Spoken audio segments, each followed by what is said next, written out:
Bodo latest update बयखौबो बरायबाय। दिनैनि रादाबखौ फरायदों आं प्रमद खाख्लारि। गिबि निउज आपडेट दङ। चिराङाव सासे सेंग्रानि गोथै सह बोखांदों। चिरां जिल्लानि बिजनी महकुमानि सिङाव थानाय मनेश्वराव सासे लाइमोननि गोथै सह बोखांनो हायो। मिथिनो मोननाय बादिब्ला जिउ गैयै लाइमोननि देहाखौ निखिल महानायकनि फिसाज्ला 33 बोसोर बैसोनि कृष्ण महानायक होनना सिनायनो हायो। जाथायनि बागै मिथिनो मोननाय बादिब्ला मैया शुक्रबार खालि बेलासियाव गामिनि साखाथियाव थानाय फाथाजारनि दैसायाव ना हमनो फैदोंमोन। बे समनिफ्रायनो लाइमोना न' फारसे गिदिंलांनो हायाखैमोन। बे समावनो ओनसोलनि थागिबि सुबुंफोरा फाथाजारनि दैसायाव दुगैनो थांनायाव लाइमोननि गोथै देहाखौ नुनानै न'खरनि सुबुंफोरनो आरो चिरां पुलिसनो खौरां होरो। लोगो लोगो जाथाय थिलियाव चिरां पुलिसा नुजाथिहैना लाइमोननि गोथै देहाखौ बोखांना काजलगाव JSB देहा फाहामसालियाव पस्टमर्टमनि थाखाय दैथायहरो। नैथियाव दङ। मीराबाई चानुआ टकिअ अलिम्पिक्सआव सिलभार मेडेल आवथायनो हादों। सा सानजा रायजोनि वेटलिफ्टिं गेलेगिरि मीराबाई चानुआ टकिअ अलिम्पिकआव भारतनि जानानै जारिमिन सोरजिदों। मीराबाई चानुआ 49 केजि लिरथायजों टकिअ अलिम्पिक्सआव वेटलिफ्टिं बादायनायाव गिबि जार्कआव 115 किल'ग्राम आरो नैथि स्नेचआव 87 किल'ग्राम गासै 202 किल'ग्राम लिरथाय दैखांनानै बिथाङा मुं लाखिदों। बिथाङा भारतनि मादावनो टकिअ अलिम्पिकआव गिबिसिन रुफानि मेडेल आवथायनो हादों। मख'नो गोनांदि गाहाय मन्थ्रि नरेन्द्र मोदी बिथाङा मीराबाई चानुनो हामलायनाय जासिनायजों लोगोसे गोजोननाय फोरमायदों। थामथियाव दङ।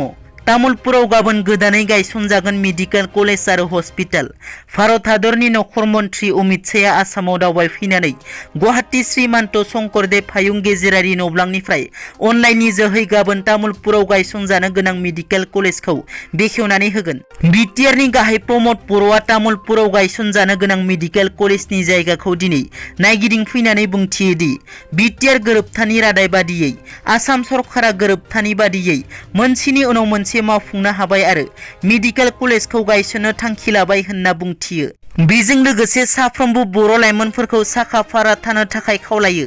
मानोना पेरामिलिटारि बायदियाव बर' लाइमोनफोरखौ सोसननो नागिरनाय खामानिया जागायजेनबाय आरो बे पेरामिलिटारियाव NDFB फोरनि थाखाय आलादायै मासि थागोन होनना BTR नि गाहाय प्रमद बर'आ मिथिहोदों।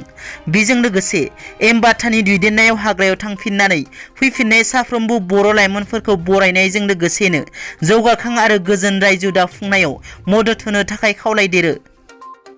ब्रैथियाव दङ। BTR गोरोबथानि उनावबो बारग' NDFB नि सोद्रोमाया म्यानमाराव थाबथानानै दं।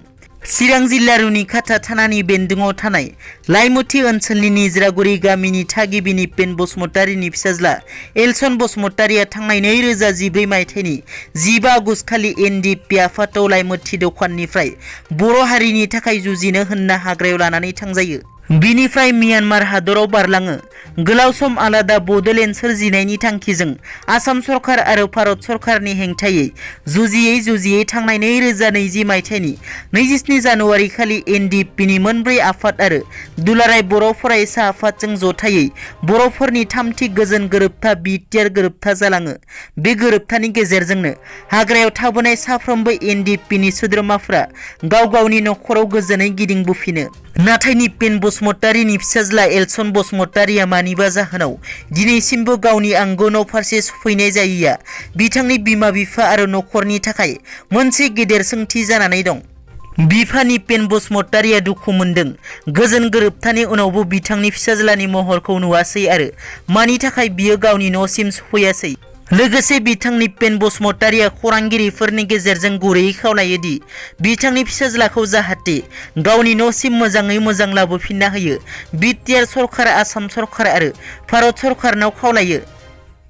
दिनैनि रादाबा एसेनोसै। नोंथांमोना जुदि आंनि चेनेलखौ दासिमबो साबस्क्राइब खालामाखै, अन्नानै साबस्क्राइब खालाम। गोजोन्थों।